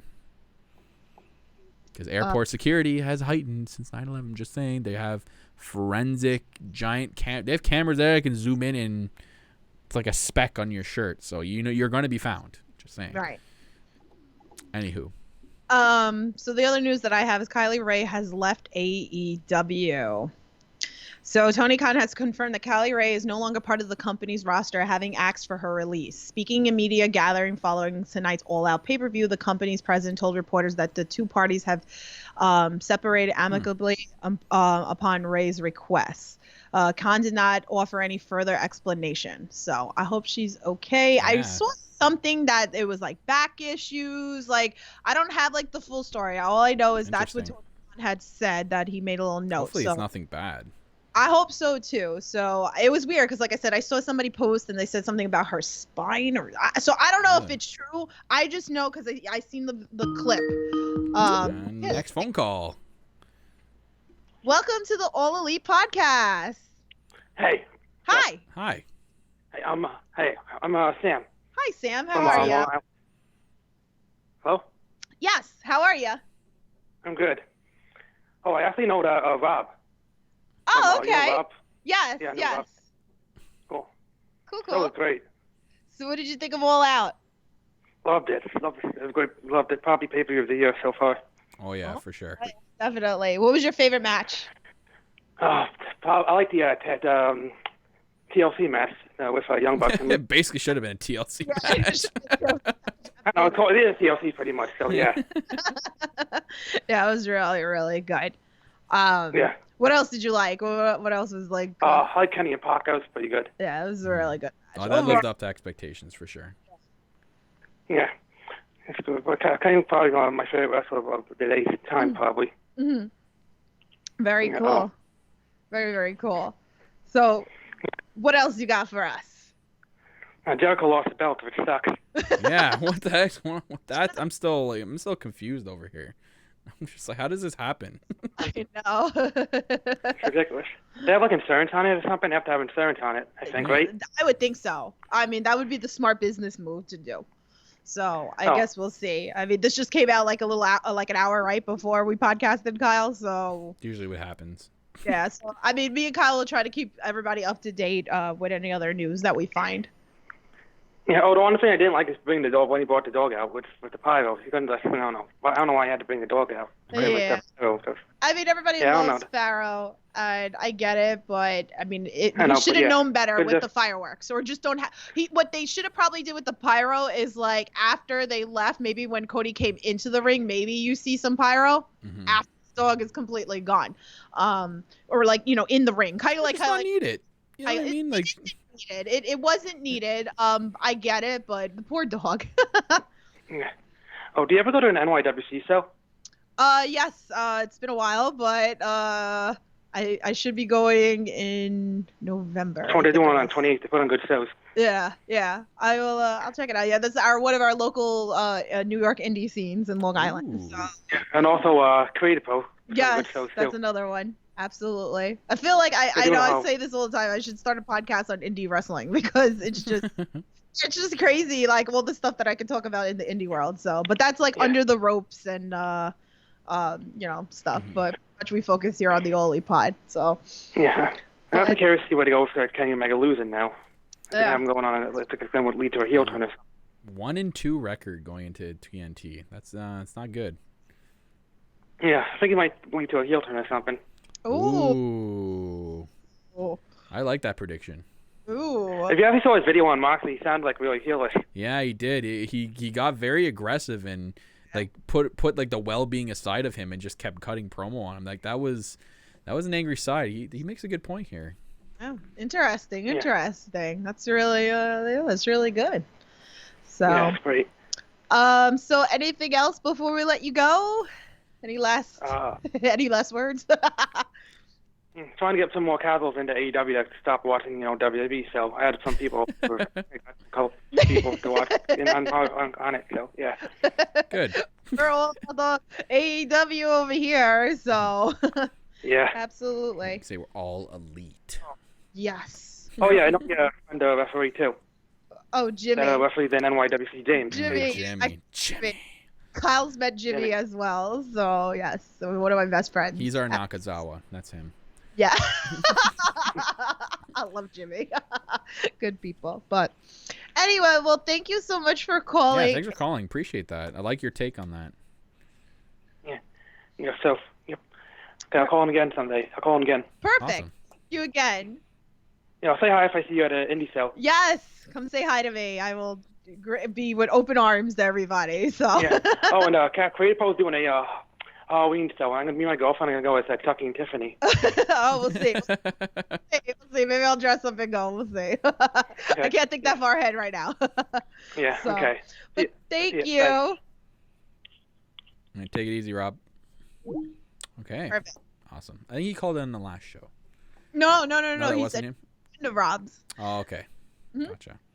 Awesome. So, sucks about Kylie Ray. I was really upset. And I hope they find the belt because that's no bueno. Yeah, you just got the belt and boom, gone. So I think we have time for one more call. It was if we said, okay, so Kirill said in chat she'll call next time. Okay, that's okay. We're going to have call-ins in every prediction and review show going forward, guys. So you'll have your shots of call-in. I'll have it up on the screen next time. But anyways, thank you to all who tuned in live today for our all-out review. We have something in the works that we're still working through the DMs. We're sliding through some DMs right now, so there potentially could be another AEP interview on the way with a member of the All Elite Wrestling. So keep your eyes and ears open soon on our social media page, All Elite Pod, the Facebook or Instagram, or even myself at Real Kyle Masters, or my co-host at Loves to Dream 82. We'll keep you guys up to date on what's going on with this podcast going forward as well. Back to regular weekly podcast still after this week, doing our regular thing, keeping you guys updated on what's going on with the AEW world, and leading up to 1 month away to the first show where myself I'll be there, Washington D.C. live for that first historic event. Cannot wait for it. And Tiff having such a good time at All Out this weekend. I'm really jealous that I wasn't there, but we'll get together soon. Hopefully, Full Gear will be the day AEP's live together. Yes, we're gonna try to get together. So. Other than that, guys, that's gonna wrap it up for this episode 39 of the All Elite Podcast, the All Out Review.